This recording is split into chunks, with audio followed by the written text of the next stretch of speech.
some cryptocurrency millionaires, this is the symbol of having made it in the digital currency world.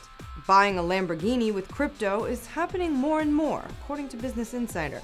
This man, Peter Saddington, made headlines when he bought a Lamborghini Huracan for 45 Bitcoin. The car was used, and he paid the seller directly in Bitcoin and paid a transaction fee of $7.95 and the sales tax in cash.